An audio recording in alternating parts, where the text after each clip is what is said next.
Indonesia, selamat pagi. Indonesia dari Sabang sampai Merauke, dari Miangas sampai Pulau Rote. Senang di pagi hari ini menyapa bapak-bapak, ibu-ibu, saudara-saudara yang kekasih, rekan sahabat handai tolan, seluruh pemirsa. Tuhan Yesus memberkati di pagi hari yang indah ini. Dan doa dan harapan saya, kekuatan Tuhan, kekuatan firman, kekuatan Roh Kudus, kekuatan iman senantiasa menyertai kehidupan kita, sehingga kita tetap bisa menyenangkan hati Tuhan walaupun dalam situasi dan kondisi apapun yang kita alami, sebab kita punya Yesus, punya Tuhan yang hidup, yang perkasa, yang mampu menolong setiap kehidupan kita. Ketika kita punya iman, dan kita akan sanggup menantang ketidakmungkinan atau percaya kepada hal-hal yang tidak mungkin kita kerjakan, tapi mungkin dikerjakan oleh Tuhan. Nah, kita masih dalam seri menantang ketidakmungkinan atau believe in impossible. Ini tentang perempuan Sunem, ya. Ini perempuan di Sunem, ya. Itu kita lihat dalam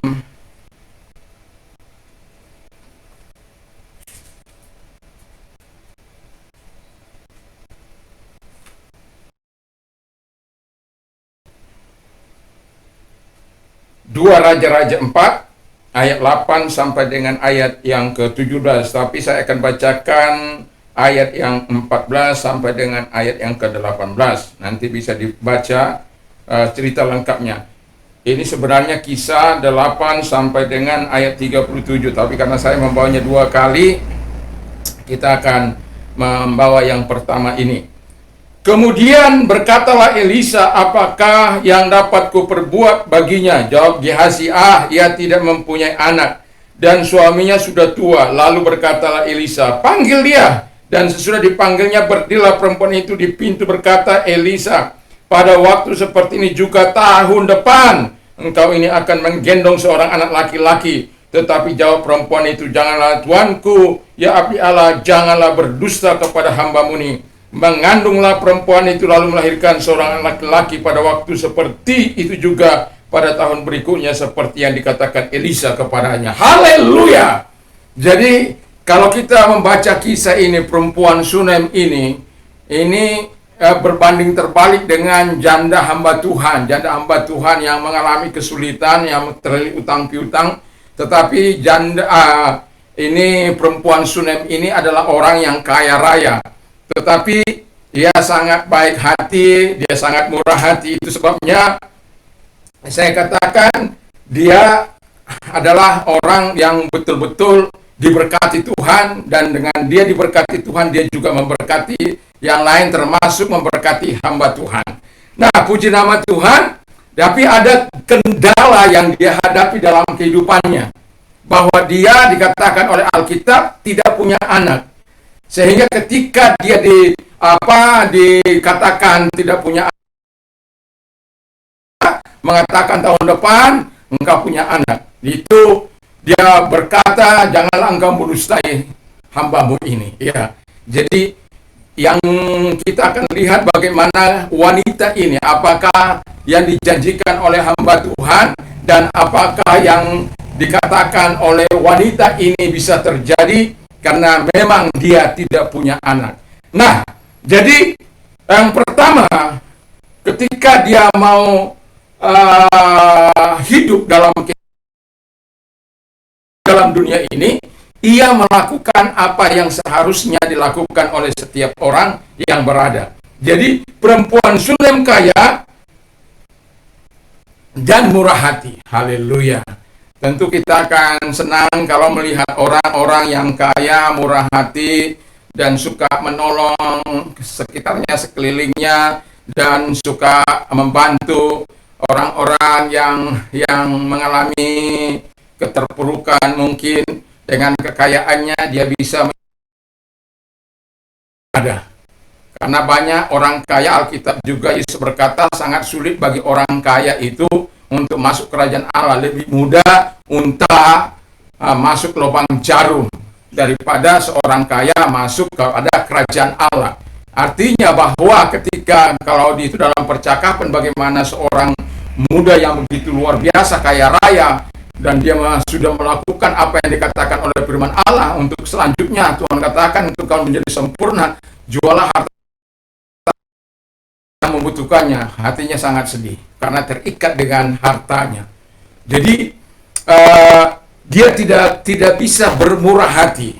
Jadi dan Yesus katakan, firman Allah katakan kepada kita bahwa ketika Tuhan memberkati kita supaya kita menjadi berkat. Nah, wanita ini, perempuan Sunem ini, dia adalah orang yang murah hati, yang suka menjamu dan suka melayani. Dan di kisah ini kita bisa melihat yang betul-betul setiap kali Nabi Elisa dan bujangnya Gehazi senantiasa mereka jamu, keluarga ini jamu. Dan ketika Tuhan mempercayakan sesuatu kepada kita, mari kita melakukan sesuatu yang baik. Yang kedua, perempuan Sunem dan suaminya tua tidak punya anak. Jadi Anda bisa bayangkan kaya raya lalu kemudian nggak punya keturunan. Ya, itu menjadi sesuatu yang menyusahkan. Karena apa? Walaupun mereka punya kekayaan tetapi dia berharap, orang ini berharap, suami istri ini berharap ada penerus generasi depannya di masa yang akan datang, dan ada juga pengharapan mereka supaya kelak mereka ada yang memelihara mereka di masa tua rentah mereka, sehingga mereka bukan orang tua yang terlantar tetapi orang tua yang memang ada yang memelihara. Dan itu kekurangan dari orang ini atau keluarga ini. Tetapi keluarga Sunem ini atau keluarga perempuan Sunem ini, mereka tidak putus asa, mereka tetap melakukan apa yang seharusnya dilakukan, menjalani kehidupan itu seperti ya sudahlah, mau bilang apa, memang sudah begini ya. Nah, itulah sebabnya ketika yang ketiga dikatakan oleh hamba Tuhan atau Nabi Elisa katakan begini, mereka ini sudah berbuat baik bagi kita, mereka sudah melakukan yang terbaik bagi kita. Apa yang bisa saya lakukan kepada dia? Apakah saya akan menyampaikan keluhan-keluhannya mungkin kepada raja, kepada tentara-tentara, karena kita tahu Elisa itu mempunyai hubungan yang sangat akrab dengan raja, kepada panglima-panglima dan lain sebagainya. Kalau ada kesusahan wanita ini, tapi wanita yang katakan saya tinggal di kaumku, jadi saya tidak punya masalah apa-apa, dan dia juga tidak minta apa-apa. Tapi Gehazi bilang sama tuannya kepada Elisa, wanita ini tidak punya anak. Kalau begitu panggil dia. Saya, karena orang Alkitab katakan dia sudah tua. Dan bagaimana respon suami istri ini atau keluarga ini? Walaupun yang mendengar yang pertama kali itu adalah istrinya. Dan Alkitab mengatakan bahwa suaminya sudah tua. Dan itu menjadi penghalang yang mungkin ada di benak dari wanita ini. Itu sebabnya yang ketika dikatakan, ketika si Elisa ini mengatakan bahwa tahun depan kau punya anak. Seperti yang sekarang ini. Dia merasa, aduh, di tengah-tengah ketidakmungkinan, di tengah-tengah apa benar ini terjadi, sepertinya sudah tidak ada mungkin. Kata bahwa perempuan Sunem percaya kepada perkataan Nabi Elisa. Jadi ketika dia percaya kepada perkataan Nabi Elisa, lalu dia menceritakan kepada suaminya bahwa tahun depan kita punya anak. Mungkin suaminya mesem-mesem. Mungkin kau ada aja, udahlah, nggak usah pikir-pikirkan itu. Ya karena dia sudah merasa nggak mampu, udah tua kata firman Allah. Nggak usah kau pikir-pikir. Kau percayakan kepada kita, terima saja apa adanya. Enggak lupa. Ini betul-betul ini. Kita akan punya anak tahun Kamu itu terlalu banyak menghayal. Sudah, nggak usah susah-susahkan siapa-siapa. Loh, saya tidak menyusahkan siapa-siapa, Pak. Saya ini hanya mau katakan bahwa Nabi Tuhan yang kudus itu, yang selalu kita jamu, yang selalu kita layani, dia ngomong, aku percaya apa yang dikatakannya, dan aku akan. Lupa, dia bilang begitu suami-suaminya, laki-laki lu. Itu penerus generasimu. Kau ini ada-ada aja. Udah, terlalu dulu ya. Itu sambil bercanda-canda mereka. Tetapi jauh di lubuk lelaki ini, saya yakin, ya Tuhan, kalau itu terjadi bagi kami. Jauh di lubuk hatiku aku punya seorang keturunan. Tetapi wanita ini telah mengambil sikap untuk percaya kepada Tuhan. Saya nggak yakin wanita ini tidak bercerita kepada suaminya. Saya tidak yakin suaminya akan bisa langsung percaya di saat istrinya mengatakan tahun depan mereka punya anak. Saya tidak yakin kalau suaminya langsung bisa bercanda dan tapi akhirnya karena wanita ini terus mempercayai apa yang dikatakan oleh Nabi Elisa, maka dia terus mengatakan, percaya saja Pak, percaya saja tahun depan kita punya anak. Aduh, satu tahun 1999 saya ingat sekali itu ketika saya berdoa berpuasa Jakarta sampai kepada tempat saya katakan dalam 1 tahun saya akan punya rumah di salah satu tempat dari mie ayam Jakarta sampai ke tempat tinggal saya. Itu ada beberapa rumah yang selaras satu jalur dengan rumah saya. Jadi setiap kali saya lewat dalam nama Yesus, dan saya kemudian membawa tanah yang udah beberapa tahun yang lalu, berapa waktu saya serahkan kepada Tuhan, karena memang saya ngisir tempat ini, tapi saya tidak bisa memaksa orang ini keluar. Saya tidak bisa mengatakan bahwa apa. Jadi saya bawa setiap kali ini tanahnya saya sudah injak tempat itu.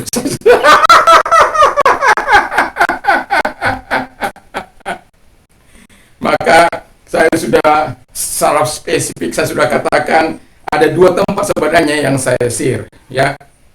Jadi tetapi yang ini, yang tempat sekarang saya ini, yang akhirnya jadi 1 bulan, 2 bulan, 3 bulan, 4 bulan, 5 bulan, 9 bulan, akhirnya tempat ini menjadi milik saya. Saya katakan 1 tahun Tuhan, saya memang tidak punya uang, tetapi saya tahu bahwa Tuhan mampu menyediakan apa yang tidak ada menjadi ada. Dan puji nama Tuhan, Tuhan menjadikan tempat ini. Dan Tuhan sudah mempersiapkan dari awal sampai kepada bulan yang ke-9, dan rumah ini jadi saya miliki. Dan itu sebabnya saya katakan kita tidak perlu takut percaya kepada hal-hal yang tidak mungkin. Ketika saya katakan, ketika kita berdoa secara spesifik kepada Tuhan, sampai saya sudah bilang, sampai ada anggota jemaat saya itu bilang saya itu agak senu. Karena apa? Itu terjadi pemaksaan, itu nggak baik. Terus saya katakan, saya kan tidak paksa. Saya kan juga tidak bilang apa. Ya, apa? Langit dan bumi Tuhan punya, emas dan perak Tuhan punya. Kita hanya mengajukan permohonan, minta kepada Tuhan. Dan kalau Tuhan jadikan itu, ya puji Tuhan, syukur kepada Tuhan. Jadi nggak usah takut. Kalau saya justru sebaliknya, kalau justru saya akan mempertaruhkan itu, dan justru saya akan lebih kuat, lebih kencang. Ya kalau nggak ada tantangan, ya nggak seru kelihatannya. Jadi ketika ini jadi, dan sekarang ini saya menempatinya. Dan ada banyak hal yang mau saya katakan kepada kita. Tuhan memberkati kita. Ada juga satu anggota saya yang kemudian dia berkata, ini mau beli tanah, mau punya rumah sendiri gitu. Terus Saya katakan, kamu mau mintanya di mana? Yang penting Tuhan berkati di mana lah, gitu ya. Terus saya katakan, kalau di Jakarta kamu di sementara kamu di sini, atau di Jawa sementara kamu di sini. Kamu minta, patok dia di jalan, apakah dia apa yang kamu lihat, udah sudah patok sih spesifik dan minta sama Tuhan. Ingat, tapi jangan pernah memaksa, berdoa dan berpuasa. Dan Anda tahu, setelah beberapa waktu tempat itu jadi. Apa yang tidak mungkin dimungkinkan, spesifik, tapi jangan pernah memaksa Tuhan. Mohon aja pada Tuhan. Kalau Tuhan berkenan kamu belum punya rumah, lalu Tuhan engkau minta rumah, dan Tuhan jadikan itu dan terbukti. Jadi ya kepada apa yang tidak mungkin terjadi. Nah, seperti wanita ini, ketika ditawari seorang anak, dia sudah punya dasar sebenarnya untuk menerima kasih karunia Allah, yaitu murah hati, suka menolong, suka menjamu orang lain. Dan karena itu pula lah dia, hamba Tuhan ini, melihat, wah, yang wanita ini perlu ditolong. Dan itu diungkapkannya. Dan wanita ini meresponnya, saya yakin, janganlah engkau berdusta kepada hambamu ini. Penting itu dikatakan, kenapa? Saya akan pegang janjimu. Tahun depan saya akan pegang janjimu. Tapi jangan engkau berdusta kepadaku. Tahun depan aku pegang. Sama seperti saya katakan, 1 tahun Tuhan. Sampai kalau orang bilang begini, memangnya kau yang suruh-suruh Tuhan? Tidak, saya tidak suruh-suruh Tuhan. Saya sedang bermohon saja pada Tuhan. Saya sedang minta. Setiap bulan saya berpuasa 3 kali. Setiap bulan itu awal atau akhir, kadang-kala itu setiap bulan itu 3 kali, 3 hari 3 malam saya berdoa, tidak makan, tidak minum. 2 kali dalam seminggu. Saya katakan, saya tidak punya kekuatan, tapi Tuhan punya. Saya tidak punya untuk bisa membeli, tapi Tuhan punya. Dan Tuhan punya cara untuk menolong engkau. Tuhan punya cara untuk memberkati engkau. Percaya saja, sama dengan wanita ini. Ketika dikatakan, engkau punya anak, sekalipun dikatakan Alkitab menuliskan dengan jelas bahwa dia suaminya sudah tua, atau dengan kata mereka sudah tua. Masih ingat kisah Sarai? Masih ingat kisah Ribka, Rahel?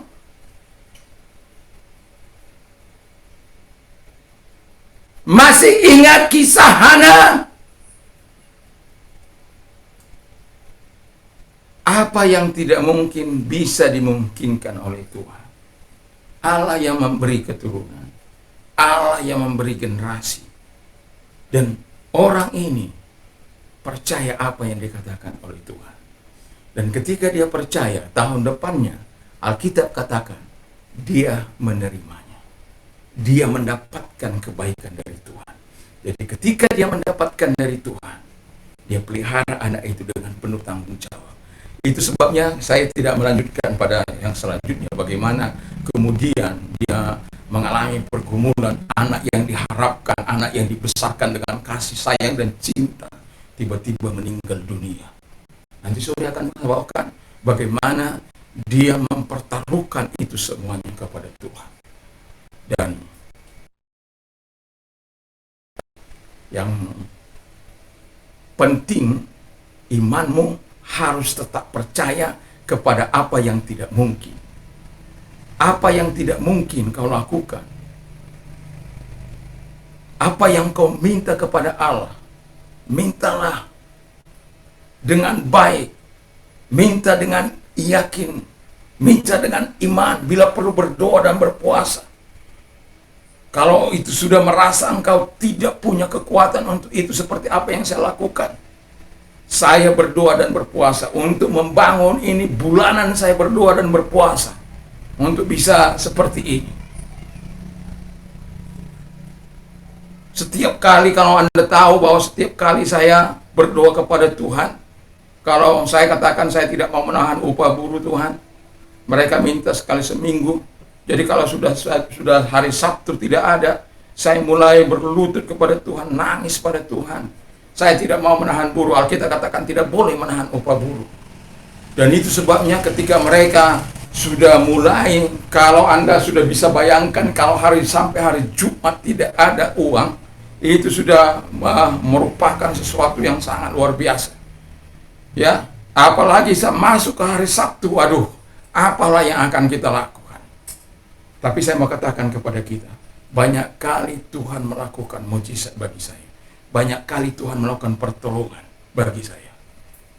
Sampai satu kali pernah motor saya mau saya jual karena sudah tidak ada. Saya relakan motor saya bilang sama istri saya, mari kita jual motor ini. Tapi istri saya bilang, janganlah, kita itu angkat apa kita satu-satunya. Karena itu juga pemberian orang, tidak apa-apa. Kalau engkau ikhlas, Tuhan juga akan ikhlas. Saya katakan begitu. Udah banyak kali dia ikhlas. Udah banyak kali ikhlas untuk apa-apa yang sudah dibutuhkan. Tetapi pada akhirnya dia katakan, ya sudah jual. Jadi pada waktu itu saya masih ingat kira-kira jam 7-an atau jam 8-an dia sudah mengatakan iya. Jadi saya karena hujan, karena di tempat saya ini ada penjualan motor cepat. Jadi karena saya tidak ingin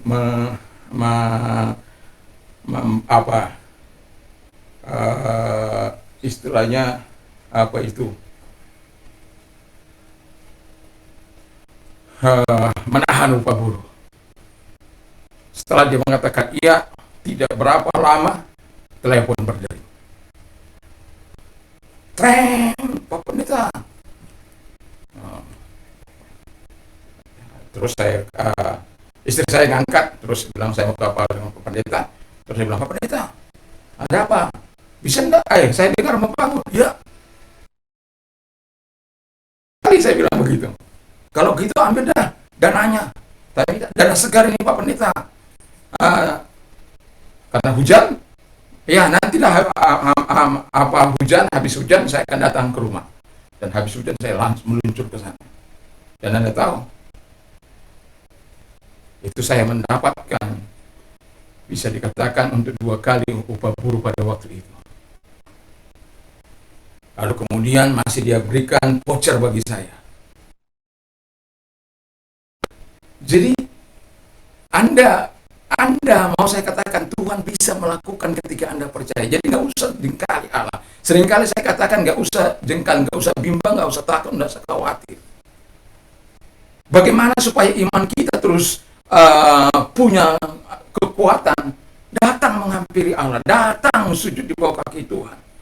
Berikan waktumu bagi Tuhan, berikan waktumu membaca firman Allah, berikan waktumu untuk memperkatakan firman Allah.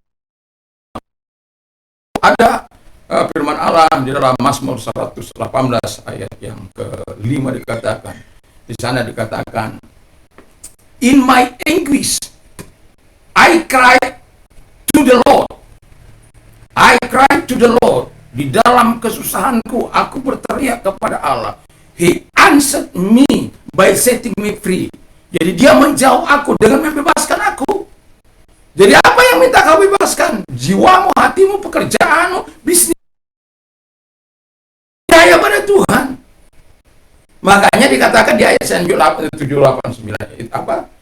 Ya, selanjutnya dikatakan, it is better to trust in the Lord than to put confidence in man. It is better to trust in the Lord than to put confidence in princes. Jadi lebih baik percaya kepada Allah daripada percaya kepada manusia. Lebih baik percaya kepada Allah lebih baik daripada percaya kepada para bangsawan. Jadi berikan yang imanmu dan saksikan apa yang kau minta, apa yang kau doakan akan terjadi dalam hidupmu. Mari kita tunduk kepala dan kita berdoa.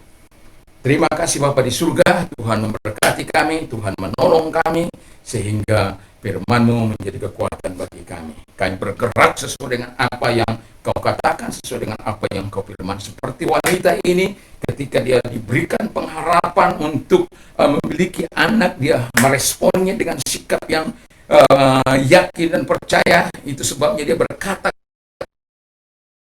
Elia, janganlah engkau berdusta, sebab tahun depan saya akan lihat itu. Saat tahun depan itu akan Saya akan terus pegang perkataanmu, saya akan pegang janjimu. Dan tahun berikutnya dia menerima. Dan itulah sebabnya saya mau katakan kepada kita, kalau ada yang tidak bisa kau peroleh dengan kekuatanmu, percayakan itu pada kekuatan Tuhan. Percayakan itu sesuatu yang bisa dikerjakan Allah. Apa yang tidak mungkin bagimu, mungkin bagi Allah. Apa yang tidak mungkin bagimu, kata firman Allah, mungkin bagi orang percaya. Dan itu sebabnya saya mau katakan kepada kita, mari kita terus beriman, menaruhkan harapan pada Tuhan. Terima kasih Tuhan, berkati firman-Mu semuanya bagi kami. Dan kami juga berdoa bagi bangsa dan negara kami diberkati. Dan gereja-Mu diberkati Tuhan. Rekan-rekan sahabat kami, gereja Pantekosta diberkati oleh Tuhan. Dan mereka yang sakit disembuhkan oleh Tuhan dalam nama Yesus. Apapun sakit mereka, dalam nama Yesus, ulurkan tangan menyembuhkan mereka. Dan Engkau yang mereka yang mengalami kesusahan, datang kepada mereka, legakan hidup mereka, jawab sesuai dengan kebutuhan mereka dalam nama Yesus. Dan mereka yang mau menerima Engkau sebagai Tuhan dan Juru Selamat, Tuhan tolong kuatkan mereka, hiburkan mereka senantiasa sehingga mereka tetap teguh kuat dalam iman mereka. Dan mereka yang mengalami proses kelahiran baru, Tuhan tolong mereka sehingga hidup mereka diberkati oleh Tuhan. Dan mereka mengalami pertobatan yang sejati, bahkan menjadi alat di dalam tangan Tuhan. Terima kasih. Dan orang-orang muda adalah orang-orang muda yang mempermuliakan Engkau, yang mengagungkan Engkau. Dan orang-orang yang sungguh-sungguh hidup bersama dengan mengasah kemampuan mereka, mengasah kemampuan intelektual mereka, mengasah moral mereka, dan cinta kepada Tuhan dan takut akan Tuhan. Terima kasih Bapa di surga, sehingga ketika mereka memerintah kelak, baik mereka yang bergerak dalam bidang ekonomi, bidang pemerintahan, bidang rohani, mereka adalah orang-orang yang memiliki integritas, bukan orang-orang yang nyinyir, bukan orang-orang yang tahu, hanya ngomong tetapi tidak pernah bisa melakukan, dan bukan hanya yang tidak berguna, tapi menjadi orang yang dapat menjadi terang dan garam bagi bangsa ini. Terima kasih Bapak, kami bersyukur dalam nama Yesus. Amin. Puji nama Tuhan. Bagi Anda yang sudah menerima Yesus sebagai Tuhan, selamat. Dan yang mau menerima, Tuhan tolong memberkati. Dan saya juga katakan kepada kita semuanya, bila Anda diberkati dengan firman Allah, mari share dan bagikan. Ada seseorang yang membagikan kepada orang lain dan orang itu dikuatkan, itu menjadi sebuah penghiburan bagi saya. Dan itu sebabnya saya mengatakan, ya mungkin selama ini tidak pernah saya katakan bagikan, karena ternyata ada orang-orang yang susah, orang-orang yang mungkin sedang mengalami perjuangan, apalagi di seri yang ke-18 ini. Sudah banyak hal yang bisa kita katakan, kita ungkapkan, bahwa Allah tidak pernah berdusta. Dia tetap bisa melakukan hal oleh Tuhan. Bagikan kepada Anda. Dengan membagikan kepada Anda, sebenarnya Anda juga bisa menjadi terang Allah. Dan Tuhan Yesus memberkati. Saya berharap dan Tuhan tetap melakukan yang terbaik dalam hidup kita. Dan juga saya mau katakan kepada kita, mari damai sejahtera Allah yang melampaui segala akal akan memelihara hati dan pikiran kita dalam Kristus Yesus. Apa saja yang kau minta dan doakan, percayalah bahwa engkau sudah menerimanya. Dan ingat, iman timbul dari pendengaran firman Kristus. Itu sebabnya saya mau berbahagialah orang yang mendengar, menyimpan dan melakukan firman Allah dalam kehidupan kita. Dan juga apa saja yang orang lain ingin lakukan kepadamu, lakukan juga lah demikian. Ada banyak orang mengatakan bubarkan Densus 88, dan apalagi mereka-mereka dari MUI Jakarta Pusat, lalu kemudian ketika mereka MUI diminta dibubarkan, itu mereka seut. Artinya apa? Kalau engkau tidak mau dibully, jangan membuli orang. Kalau engkau tidak mau dibubarkan, jangan membubarkan. Apalagi Densus 88 kerja siang malam, nggak kenal lelah, nggak kenal apa, hanya demi menjaga Indonesia dari rongrongan para pengacau, para pembunuh liar ganas. Bayangkan, jangan pernah lupa peristiwa bom Bali 1 dan 2. Hanya karena kebiadaban manusia. Lalu ada orang yang bekerja siang malam untuk memberikan kesejahteraan, untuk memberikan rasa nyaman. Lalu sebagai tokoh agama seharusnya Anda ikut terlibat untuk memberikan kenyamanan bagi bangsa ini. Bukan justru memframing kepada hal-hal yang tidak baik. Ingat, cintai bangsa ini supaya kita semuanya bergerak dalam satu kesatuan hati. Kita tidak ingin saling membuli satu dengan yang lain, tapi kita tidak ingin juga bergerak dalam bidang teroris untuk menghancurkan. Kita tidak akan pernah lupa peristiwa bom Bali 1 dan 2, dan ada banyak, tetapi yang paling mengerikan bom 1 dan 2, karena kebetulan juga ada satu marga dengan saya di situ. Ya, jadi jangan, ingatlah, itu tidak akan pernah terlupakan. Jadi mari kita dukung Densus 88. Kami katakan selamat, kami hormat pada perjuangan Anda, perjuangan bapak-bapak yang sudah begitu. Kami tahu kelelahan, keletihan Anda, bagaimana Anda bertarung begitu luar biasa, berjuang begitu luar biasa. Tapi ada orang-orang, kata orang, kalau orang itu sepaham seperti besi berani, maka mereka akan lengket. Tapi kalau mereka tidak sepaham, mereka akan terpisah. Dan saya berharap MUI bukanlah orang-orang yang melakukan apa. Kalaupun ada oknum, biarkanlah itu oknum tertentu. Tapi sudah saatnya untuk terus membenahi diri, sama seperti yang lain. Untuk kita menjadi panutan umat, menjadi teladan bagi umat dalam perkataan dan perbuatan, dalam tingkah laku dan sifat. Sehingga apa? Kita bisa menyatukan warga kita, walaupun saling berbeda agama, ras, suku dan kaum, tapi mereka saling bisa mencintai Indonesia, saling bisa mengasihi, saling intoleransi, tapi saling toleransi satu dengan yang lain. Tuhan Yesus memberkati kita semuanya. Dan juga saya mau katakan kepada kita, kalau kita pagi ini kita mau keluar rumah, jangan lupa untuk mencuci tangan, terus memakai masker, mencuci tangan dengan hand sanitizer atau sabun, lalu juga menjaga jarak, menjaga kerumunan, dan mengurangi mobilitas yang tak kalah pentingnya. Keluarga berdoa untuk masyarakat, lingkungan, bangsa dan negara. Harapan kita satukan supaya pandemi ini bisa cepat berlalu dan kita kembali bisa beraktivitas sebelum terjadinya pandemi ini. Dan Tuhan Yesus memberkati kita. Salam Indonesia, salam Nusantara. Bagi Anda pengendara narkoba, bertobatlah. Yesus sangat mengasihi Anda, sangat mencintai Anda. Jangan rusak generasi ini demi